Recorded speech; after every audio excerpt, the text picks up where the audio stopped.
सभी शिक्षक साथियों को नमस्कार। आज हम इस वीडियो के माध्यम से जानेंगे कि परक ऐप का इस्तेमाल एवं परीक्षा के बाद की गतिविधियों का क्रियान्वयन किस तरीके से करना है। जैसा कि आप जानते हैं कि इस बार की नेट परीक्षा यानी कि निपुण असेसमेंट टेस्ट की परीक्षा की OMR शीट की स्कैनिंग परक ऐप के साथ होगी। इसी क्रम में मैं आपको बताना चाहता हूं कि परक ऐप का जो लोगो है वो नीले रंग का है, जिसके अंदर परक OMR स्कैनिंग ऐप लिखा हुआ है, department of basic education Uttar Pradesh. और इसमें एक OMR शीट की फोटोग्राफ साथ में एक पेन और पेंसिल दिखाई दे रहे हैं। परक ऐप को डाउनलोड करने के बाद जब आप इसको ओपन करेंगे तो सबसे पहले यहाँ पे आपको एक लॉगिन आईडी और एक पासवर्ड पूछेगा। यहाँ पे देखिए, जैसे ही मैंने अपना परक ऐप खोला हुआ है, इसमें सबसे पहले मेरे से एक लॉगिन नंबर और एक पासवर्ड पूछा है। तो जो मेरा लॉगिन नंबर है वो मेरा प्रेरणा पोर्टल पे रजिस्टर्ड मोबाइल नंबर होगा और मेरा पासवर्ड भी क्या बोलते हैं मेरा प्रेरणा पोर्टल पे रजिस्टर्ड मोबाइल नंबर होगा। तो जैसे कि मैं अपना क्या बोलते हैं डिटेल्स यहाँ पे डालूंगा और उसके बाद इसको लॉगिन करूँगा।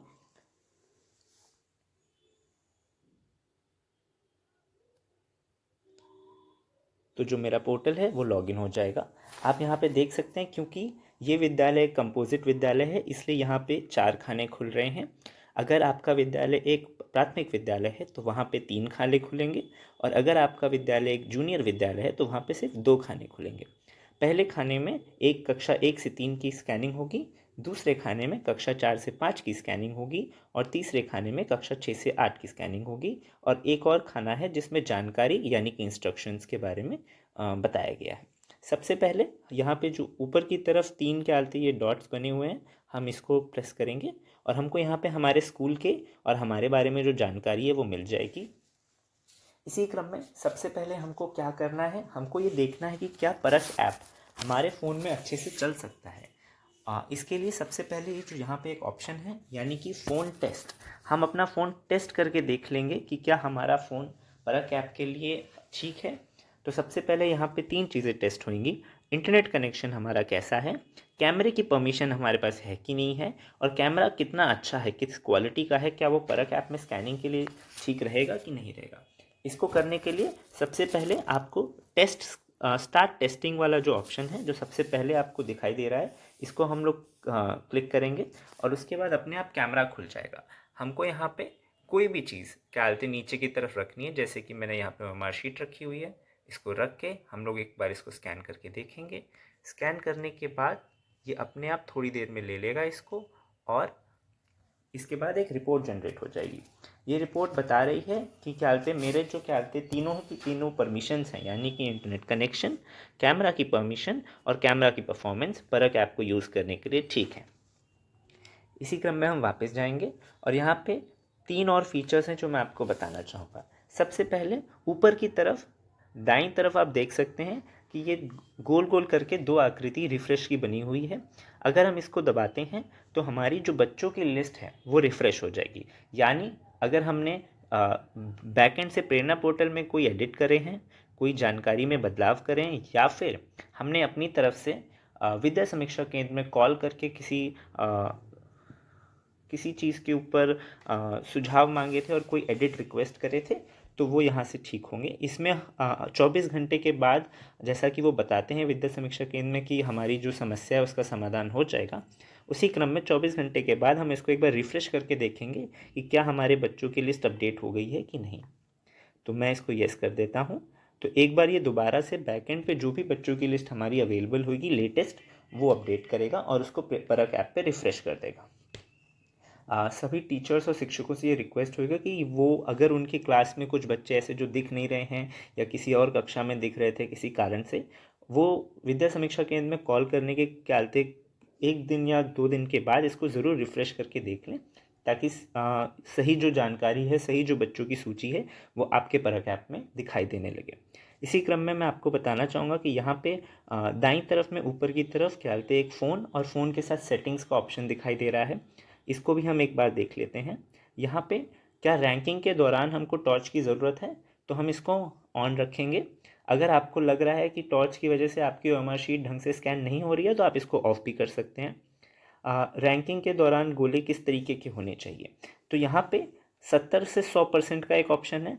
अगर हमारे पास जो OMR शीट है उसमें बच्चों ने ढंग से गोले नहीं भरे हैं और हम चाहते हैं कि कुछ आधे अधूरे गोले भी स्कैन हो जाएं और वो ऐप पकड़ ले, तो उसके लिए हम इसको 70 से 100 में क्या बोलते सेट करके रखेंगे। अगर हम चाहते हैं कि 80 से 100% वाले जो गोले हैं, यानी कि वो गोले जो करीबन करीबन बच्चे ने अच्छे से भर दिए हैं, अगर ऐप उसको पकड़े तो उसके लिए हम इसको 80 से 100 में सिलेक्ट करेंगे। और क्या बोलते जो बिल्कुल आइडियल सिचुएशन है, मान लीजिए हमारे बच्चे ने बहुत अच्छे से गोले भरे हुए हैं, तो ये 90 से 100। मैं आपको रेकमेंड करूंगा अपनी तरफ से कि आप इसको 80 से 100 पे ही रखिए, या ज़रूरत अनुसार आप इसको 70 से 100 पे भी रख सकते हैं। इसी क्रम में मैं आपको बताना चाहूँगा कि नीचे की तरफ आपको ये जानकारी दी गई है कि इस ऐप का कौन सा वर्जन है, ऐप अपडेट की स्थिति, यानी कि ऐप का कौन सा वर्जन अभी लेटेस्ट वर्जन है, और ये हमको जानना बहुत ज़रूरी है। अभी जब मैं ये ऐप इस्तेमाल कर रहा हूँ तो इसका जो लेटेस्ट संस्करण है वो 1.0.0.14 है। अगर एग्ज़ाम से पहले इसके बारे में या इस ऐप के वर्जन में कोई चेंज आता है तो वो आपको व्हाट्सएप ग्रुप के माध्यम से अपडेट कर दिया जाएगा। अगर आपका वर्जन इससे पीछे वाला है, यानी 1.0.0.13 या फिर 1.0.0.12 है, तो आपको अपना ऐप अपडेट करना है। ये आप दो जगहों से कर सकते हैं। आप प्ले स्टोर पे जाके ऐप अपडेट का ऑप्शन होगा, वहाँ पे भी कर सकते हैं, या फिर जो ये आपके 3 बटन्स हैं यहाँ ऊपर, यहाँ पे ऐप अपडेट का एक ऑप्शन आएगा, अब वहाँ से भी इसको अपडेट कर सकते हैं। जैसा कि आप देख पा रहे हैं कि मेरा जो क्या बोलते हैं ऐप है वो अप टू डेट है बिल्कुल। और इसी क्रम में अब हम एक बार स्कैनिंग की प्रक्रिया देख लेते हैं। मान लीजिए मैं कक्षा चौथी और पाँचवीं में से कक्षा चौथी को पढ़ाता हूँ, तो मैं कक्षा चौथी वाली एक बार ओपन करूँगा। यहाँ पे अपनी कक्षा सिलेक्ट करने के बाद मेरे पास बच्चों की सूची आ जाएगी। इसमें मेरे को सबसे पहले देखना है कि क्या मेरे सारे ही बच्चे इसमें दिखाई दे रहे हैं कि नहीं दे रहे हैं। मेरी कक्षा में क्या बोलते 32 बच्चे हैं और 32 के 32 बच्चे मेरे को यहाँ पे दिखाई दे रहे हैं। तो हम इसको बच्चों को एग्ज़ाम वाले दिन, परीक्षा वाले दिन प्रेजेंट और एब्सेंट इस तरीके से मार्क कर सकते हैं, जैसा कि आप प्रेरणा पोर्टल पे भी करते हैं। उसके बाद हम इसको जो क्या कहते सूची चेक करने के बाद एग्ज़ाम वाले दिन नेक्स्ट पे जाएंगे। नेक्स्ट पे जाने के बाद हमारे पास यहाँ पे 3 खाने आएंगे, जिसमें से एक स्कैन है, एक स्कैन रिपोर्ट है और एक समरी है। तो हमको क्या बोलते हैं, क्योंकि OMR शीट को स्कैन करना है, तो सबसे पहले हम OMR शीट को जो एक सरफेस है यानी नीचे रख देंगे, उसके बाद ही स्कैन को दबाएंगे। तो जैसे ही मैं आप स्कैन दबाऊंगा मेरा कैमरा खुलेगा और वो इसके जो OMR शीट के 4 के आलते कोने हैं जहाँ पे ये काली बिंदुएं हैं, इसको पकड़ने की कोशिश करेगा। अभी आप देख सकते हैं कि मेरी OMR शीट पूरी तरीके से स्कैन हो चुकी है और यहाँ पे देख सकते हैं आप कि इसने अपनी तरफ से सारे नंबर्स पकड़ लिए हैं। तो ये ख्यालते काफ़ी बार इसमें अगर कोई दिक्कत आती है तो आप इसको मैनुअली करेक्ट भी कर सकते हैं। मान लीजिए अगर आपकी स्कैनिंग अच्छे से नहीं हो पाई है या हिल गई है किसी कारणवश, तो आप इसको रीस्कैन में जाके दोबारा स्कैन कर सकते हैं। तो स्कैन होने के बाद ओके दबाएंगे तो आपके पास इस तरीके से पूरी शीट आ जाएगी। जैसा कि आप देख पा रहे हैं कि सबसे पहले स्टूडेंट आईडी लिखी हुई है, क्योंकि ऐप ने जो मैंने स्टूडेंट आईडी डाली है वही अच्छे से पकड़ी है और बच्चे का नाम आकाश आ रहा है, तो मैं इसमें कोई चेंज नहीं करूँगा। बट किसी वजह से मान लीजिए कि ऐप ने स्टूडेंट आईडी ढंग से नहीं पकड़ी, तो आप इसको मैनुअली करेक्ट भी कर सकते हैं और मैनुअली करेक्ट करने के बाद बच्चे की सही आईडी अपने आप यहाँ पे आ जाएगी। इसी क्रम में अगर मान लीजिए कि बच्चे ने किसी ऑप्शन को गलत कर दिया है या स्कैनिंग के दौरान कोई ऑप्शन गलत स्कैन हो गया है, तो उसको आप करेक्ट कर सकते हैं। मान लीजिए प्रश्न 3 में सी की बजाय डी आंसर सही था, जो बच्चे ने मार्क किया हुआ था, लेकिन ऐप ने स्कैन करते वक्त गलत स्कैनिंग करी है, तो आप उसको चेंज कर सकते हैं। और अगर मान लीजिए बच्चे ने कोई प्रश्न छोड़ दिया है और वो स्कैन नहीं हुआ है, तो उस केस में आपको इस तरीके से एक डैश दिखाई देगा, तो आप चाहें तो उस डैश को भी भर सकते हैं इस तरीके से। तो खाली अगर कोई प्रश्न आ जाता है यानी ऐप उसको ढंग से स्कैन नहीं कर पाता है, तो आप उसको भर सकते हैं। इसी क्रम में पूरी एक बार आप मैनुअली इसको चेक कर लें कि बच्चे ने जो भरे हैं अपनी OMR शीट में और जो यहाँ पे स्कैन होने के बाद आए हैं वो दोनों क्या बोलते हैं सेम हो। फिर इसको हमको सेव कर लेना है। सेव करने के बाद हमको स्कैन रिपोर्ट में जाना है। स्कैन रिपोर्ट में क्योंकि अभी मैंने सिर्फ एक ही बच्चे की क्या बोलते हैं OMR शीट स्कैन करी है, तो उसकी मेरे को डिटेल्स मिल रही है। यहाँ पे 3 ऑप्शन है मेरे पास, व्यू शीट का ऑप्शन है, सिंक डेटा और डिलीट डेटा। तो व्यू शीट में अगर मैं जाऊँगा तो मेरे को उस बच्चे की शीट दोबारा दिखाई देगी, बट मैं यहाँ पे अब उसमें कोई एडिट या चेंजेस नहीं कर सकता हूँ। अगर मैं सिंक डेटा जाऊँगा तो मेरे को ये डेटा बैकएंड पे सिंक हो जाएगा अपने आप। तो हमको एग्ज़ाम वाले दिन इस डेटा को सिंक करना है, तो हम अभी इसको सिंक नहीं करेंगे, अभी हम इस डेटा को डिलीट कर देंगे। बट उससे पहले मैं आपको एक और चीज़ दिखाना चाहूँगा, समरी। जो ये तीसरा भाग है, यहाँ पे हमारी समरी दी हुई है। तो यहाँ पे कक्षा में जितने बच्चे हैं, हमारे 32 बच्चे हैं, उन सबके नाम हैं, स्टूडेंट आईडी हैं, वो प्रेजेंट है कि एब्सेंट है, क्योंकि मैंने किसी भी बच्चे को एब्सेंट मार्क नहीं किया है, तो सारे ही बच्चे प्रेजेंट दिखाई दे रहे हैं। आप जैसे देख सकते हैं कि मैंने ये जो दूसरा बच्चा है यानी आकाश, आकाश के बच्चे की अपने फ़ोन में अभी अभी ओएमआर शीट स्कैन करी थी, तो इसलिए उसका सेव्ड ऑन डिवाइस यानी इस डिवाइस में उसकी डेटा सेव है, लेकिन अभी तक सिंक नहीं करी है, इसलिए सिंक नहीं है। क्योंकि आज परीक्षा नहीं है, इसलिए मैं इस डेटा को डिलीट कर दूंगा, ताकि एग्ज़ाम वाले दिन मेरे को कोई दिक्कत ना आए। तो मैं यहाँ पे डिलीट शीट वाले में क्लिक करके इस डेटा को डिलीट कर दूंगा। परंतु आपको एग्ज़ाम वाले दिन इस डेटा को सिंक करना है, तो आप सिंक डेटा पे क्लिक करेंगे और ये अपने आप क्या डेटा आपके फ़ोन से जो बैकएंड है क्या जो हमारा परियोजना का बैकएंड होगा उसमें चला जाएगा। अभी मैं इस डेटा को डिलीट कर देता हूँ। तो अभी मैंने इस डेटा को डिलीट कर दिया और यहाँ पे अब कुछ अवेलेबल नहीं है, डेटा डिलीट हो चुका है। हम अगर समरी में जाएं तो आप देख सकते हैं कि डिवाइस में जो क्या आते पहले यस आ रहा था आकाश के नाम के सामने, डिवाइस सेव में अब वो नो हो गया, क्योंकि अब डिवाइस में कोई भी ओएमआर शीट अवेलेबल नहीं है। इसी क्रम में कुछ चीज़ें हो सकती हैं कि कुछ खासकर क्या आते हैं हमारे फ़ोन्स में दिक्कत आए, तो उसी के क्रम में मैं आपको बताना चाहता हूँ कि मान लीजिए आपके फ़ोन में अगर स्कैनिंग नहीं हो रही है, तो हमको अपने फ़ोन की सेटिंग्स खोल लेनी है। फ़ोन की सेटिंग्स में जहाँ पे आपके ऐप के बारे में जानकारी दी होती है वो खोल लेंगे हम।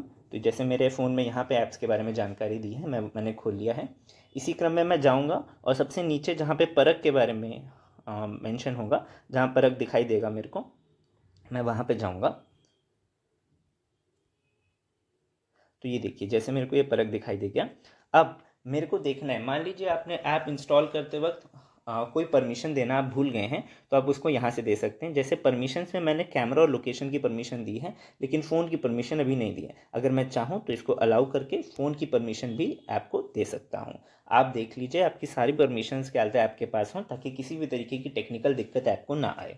इसी क्रम में कभी कभार ऐसा होता है कि हमारा फ़ोन काफ़ी पुराना हो चुका होता है, उसका एंड्रॉयड वर्जन या जो उसका सिस्टम अपडेट है वो पुराना हो चुका होता है। तो हमको देखना है कि हमारा जो सिस्टम है, जो सिक्योरिटी पैच है वो बिल्कुल अप टू डेट हो। इसी क्रम में हम जाएंगे अपने फ़ोन की सेटिंग्स में, या तो सॉफ्टवेयर अपडेट या सिस्टम अपडेट इस तरीके की किसी नाम से वहाँ पे अवेलेबल होगा, इसको चेक करना है। और हमको देखना है कि हमारा जो सॉफ्टवेयर अपडेट है वो लेटेस्ट वर्जन होना चाहिए। जैसे कि अभी मेरा फ़ोन चेक कर रहा है और ये मेरे को बताएगा कि मेरा जो सॉफ्टवेयर है वो लेटेस्ट वर्जन है, your software is up to date. यानी कि जो मेरा फ़ोन का वर्जन है वो क्या कहते हैं लेटेस्ट है, और इसमें कोई भी पुराना वर्जन नहीं चल रहा है। तो ये क्या कहते हैं जानकारी हमको हेल्प करेगी उस क्रम में। मान लीजिए कि अगर हमारा फ़ोन में स्कैनिंग नहीं हो रही है या फ़ोन अटक रहा है परक ऐप को इस्तेमाल करते वक्त, तो इसको हम फ़ोन को अप टू डेट कर लें। फ़ोन में अगर एक्स्ट्रा स्पेस नहीं है तो थोड़ा उसमें स्पेस कम कर लें, उसको खाली कर लें फ़ोन को, और इस क्रम से चेक कर लें। इसके बावजूद भी कुछ क्या बोलते हैं फ़ोन हो सकते हैं जिनमें कुछ ना कुछ दिक्कत आ सकती है। तो एग्ज़ाम के दौरान ये रिकमेंडेड है कि आप अगर आपके घर में कोई और मोबाइल फ़ोन अवेलेबल हो, कोई और फ़ोन अवेलेबल हो, तो आप उसके थ्रू स्कैनिंग कर लीजिए, या फिर क्या बोलते हैं आप जो आपके स्कूल में अन्य शिक्षक हैं उनके किसी फ़ोन के थ्रू आप इसको स्कैन भी कर सकते हैं। इसी क्रम में अगर आपके कुछ सवाल हो तो आप अपने ARPs के माध्यम से, अपने SRGs के माध्यम से, या कोई भी क्या बोलते हैं ग्रुप के माध्यम से आप हमसे पूछ सकते हैं। धन्यवाद।